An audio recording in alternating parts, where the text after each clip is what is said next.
Hello, people out there. You're listening to the weekly pod dose with my Uncle Sarah, only on Seek Your Purpose. We are kickstarting with this short, sweet, and a crisp dosage of motivation we all need for those Mondays in our life. So every Monday, I'll be coming up with a motivation dose, not lasting for more than 3 minutes, to help you seek that much required push for the coming week. Let's begin. So while I'm brainstorming and writing this podcast episode, I'm sitting at one of the magnificent outlet of Starbucks in New Delhi. So if you have ever been to New Delhi, you must have visited the outlet at the end block of Connaught Place, yes. So the place with long French window panes has so much to offer in a single go. A fast-forward frenzied pace of their life accompanied by the unseen faces and the unheard voices of the people we are being surrounded by. If you look at it with a deep sense of thought, that scene is magical. So that's the backdrop I'm trying to create while going about this episode. I have been through a lot in the last 15-20 days. A lot of shuffle happened at the workplace, leading to a role change, while dealing with the highly insecure version of mine, which led to a lot of self-doubt and insecurity. A close relative of mine, she got hospitalized, and I lost a classmate from school to cardiac arrest. So I was not in a space to go about and create this episode until I received a DM from a listener a few days ago. It was from a woman in her late 20s, roughly of my age, asking me about the upcoming Monday poddos. She said that she loved listening to all the weekly poddos that align her to set the expectations for the coming week, and it's like a Monday dosage of self-love and reflection which she gets after listening to my episodes. She also mentioned that how after listening to the Little Inner Voice episode, it really helped her winning her confidence back while cracking an amazing project which she has been longing for months. Wow. Thank you, lady. I really appreciate your kind words, and I'm really thankful for igniting that lost podcaster in me again. So we really feel appreciated, contented, and worthy enough after receiving a compliment or a gesture from someone unexpectedly. Just imagine you're there in the office on a Monday afternoon and your boss says that she really liked the work you did last week and would love to host you for a lunch. Isn't that amazing? Or you help your elder sister or brother in solving their maths question by teaching them a trick and they appreciate you for the kindest gesture. Or on your way back to home, you buy some fresh veggies and fruits for your parents, who gets all the way delighted and excited for your actions.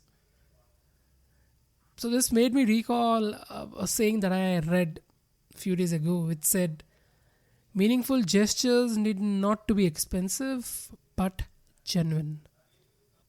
And yes, while I was in no mood of actually going about writing this podcast episode for another week or so, this DM from this listener, it actually made me reflect on a deep yet powerful question that I kept on asking myself these days.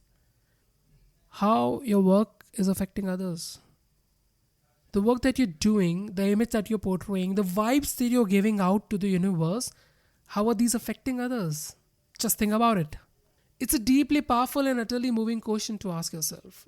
Thus sharing a quick hack with you in getting onto that rawest, truest and the most significant answer to this question of how your work is affecting others, or what sound message you want to share in this world with your work or action or gestures or whatsoever you call it.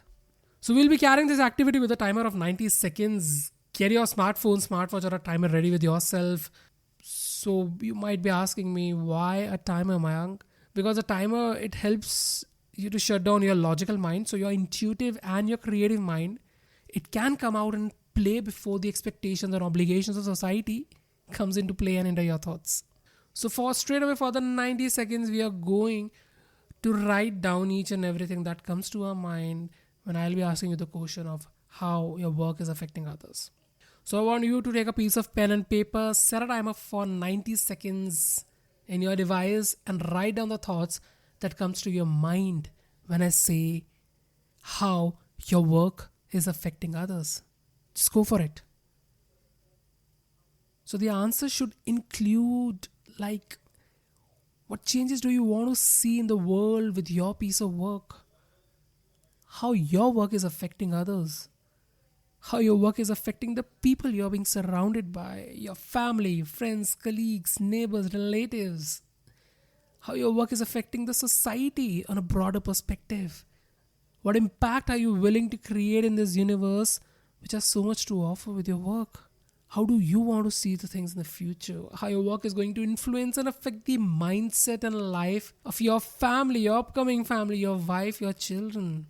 What's the person you are turning into with this kind of work? So keep on writing the thoughts, the rawest and the unhindered ones that comes to your mind. Obviously, you can come back to those after 90 seconds and can really revive them, and you can refine your thoughts into more specified and a kind of ones. You should do it, obviously. And once you're done with this, just look at it and see if the things that your work or job that you're doing right now, your work, your job, your profession that you're doing right now, is it in alignment with whatsoever you have just mentioned? If it's a yes, then keep on working on the niche. Just keep on refining it a bit more. And if not, then just like me, you need to get it back. You need to get back to it time and again and keep on working towards it. So this exercise is deeply moving, thought-provoking, and itself a guiding tool for many. And I myself have tried it a number of times, and I can seriously agree to the fact that yes, it does make a deep impact on your intellectual thought. Just go with it. Set a timer for 90 seconds. Ask yourself the question, how your work is affecting others and what changes do you want to see in the future? And just draw a contrasting relationship between these. Just go for it. Stay purposed. Cheers.